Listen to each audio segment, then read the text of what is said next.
C'est le fruit d'un travail collectif de tous les acteurs impliqués justement dans la production d'aliments spécifiques pour la petite enfance.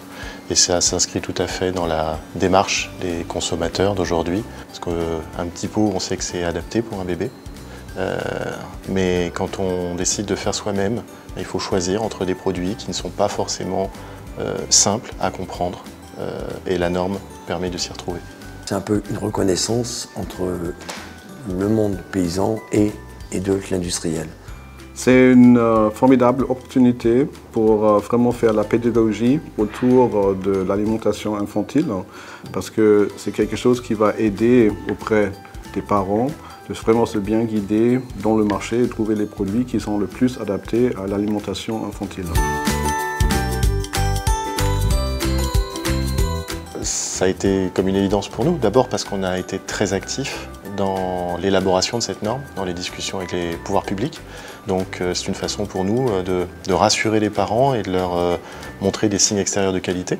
Et nos produits étant surgelés sont parfois présentés dans les rayons surgelés de la grande distribution, où là il faut faire le tri entre des carottes ordinaires, pas forcément adaptées au bébé, et puis des purées de carottes bio comme on les présente nous, qui elles sont parfaitement adaptées aux besoins des tout-petits. Ce logo-là, il tombe à pic souvent dans ce moment, dans cette partie de siècle qui est aujourd'hui compliquée, où les gens se posent énormément de questions sur les pesticides.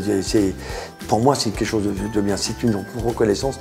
Et en plus de ça, ça me motive.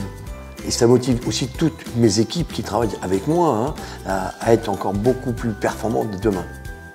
Nous avons décidé de prendre ou mettre le logo sur nos produits comme vraiment un signe de qualité, mais aussi de valoriser toutes les étapes et toutes les gens qui sont dans le processus.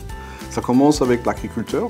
Après, c'est vraiment aussi tout notre développement, mais aussi nous avons un chef cuisinier qui travaille avec ces ingrédients-là.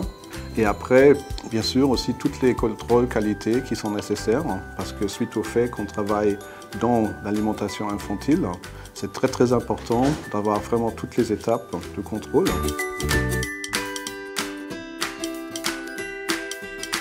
Alors, elle est déjà visible.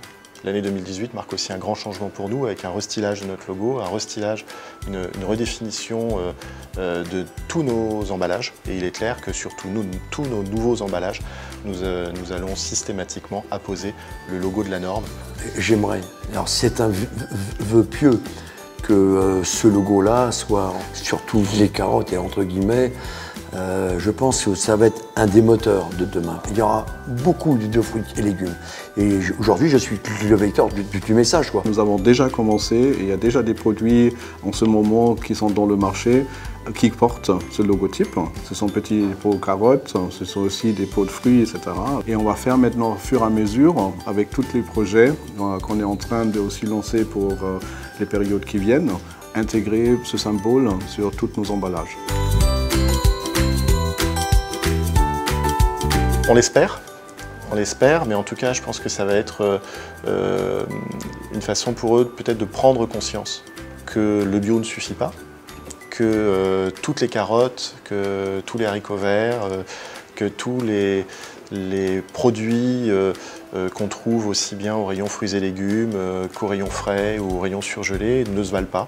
Une fois qu'elles auront bien découvert cela, que les médias auront bien relayé ça, à mon point de vue, ça va partir comme de notre poudre, quoi. Je crois que ce symbole va fortement aider à guider et aussi à rassurer, parce que c'est vraiment aussi une rassurance de qualité, pas seulement concernant les contrôles de qualité, mais aussi que tous les ingrédients et aussi la mesure ou la façon comment le produit était produit est vraiment en ligne avec tous les besoins qu'on a pour l'alimentation infantile.